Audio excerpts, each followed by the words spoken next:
Mitra bisnis industri pariwisata Indonesia khususnya perusahaan pengelola hotel merasa dirugikan oleh online travel agent asing seperti Agoda, Booking.com, Airbnb, Trip.com, Expedia, Globaltix, dan Klook. Pasalnya OTA asing ini tidak membayar PPN dan PPh badan sehingga beban pajak itu ditanggung perusahaan pengelola hotel. Dan untuk membicarakannya lebih lanjut, saat ini kami telah tersambung dengan pakar strategi pariwisata nasional, Taufan Rahmadi. Baik Pak Taufan, bagaimana komentarnya?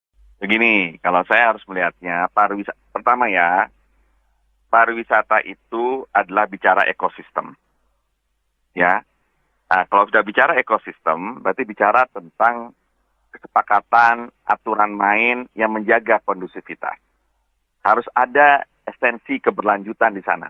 Termasuk juga bicara tentang esensi keberlanjutan ekonomi, persaingan usaha, ya kan? Karena ini semuanya mengkait. Terkait OTA asing ini, menurut saya harus dia tertib sesuai dengan aturan-aturan main. Dia tidak boleh kehadiran OTA asing itu membunuh usaha-usaha yang ada. Harus ada aturan main. Sehingga apa? Sehingga semua ekosistem itu berjalan sesuai dengan harapan.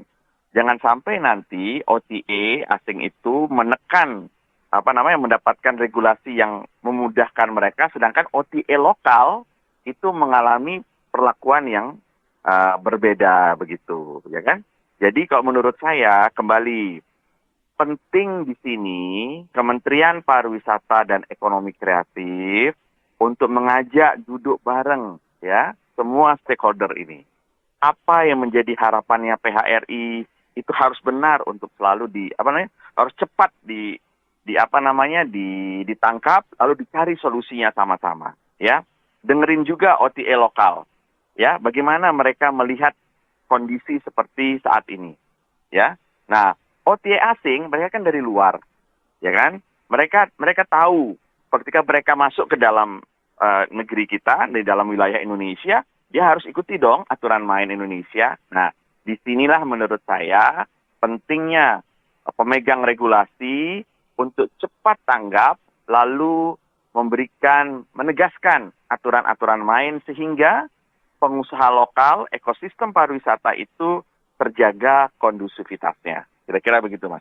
Menurut Bapak dapat tidak para pengusaha hotel menolak untuk bekerja sama dengan para OTA asing tersebut? Mengingat sebenarnya kan ada juga OTA lokal yang juga sudah cukup terkenal sebagai alternatif pilihan kerjasama.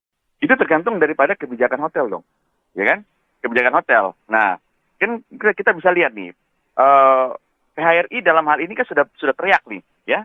Ketika mereka sudah teriak, berarti ada sesuatu yang tidak sesuai dengan harapan, gitu kan? Nah, logikanya begitu tuh. Nah, ketika ada permasalahan ini, harus segera dicari solusinya. Either itu mereka punya kesepakatan bersama terkait bagaimana mereka menghadapi OTA asing ini, atau ada kompromi di situ, ya kan? Kalau saya menyarankan, kebijakan pariwisata itu harus landasannya adalah kompromi bersama para stakeholder. Ya, Kementerian Pariwisata, OTA asing, OTA lokal, PHRI ya, stakeholder, itu harus duduk bersama untuk melihat ini.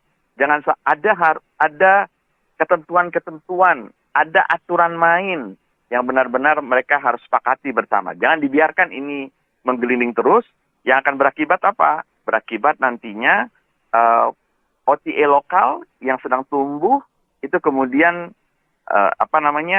menjadi terhimpit, lalu kemudian mereka kalah saing begitu. Ini bukan berarti kita tidak menyadari akan terbukanya persaingan ya, tetapi paling tidak kita memiliki aturan main yang juga menjadi kesepakatan bersama. Itu poinnya. Demikian pakar strategi pariwisata nasional, Taufan Rahmadi. Saya, Ari Yudhistira.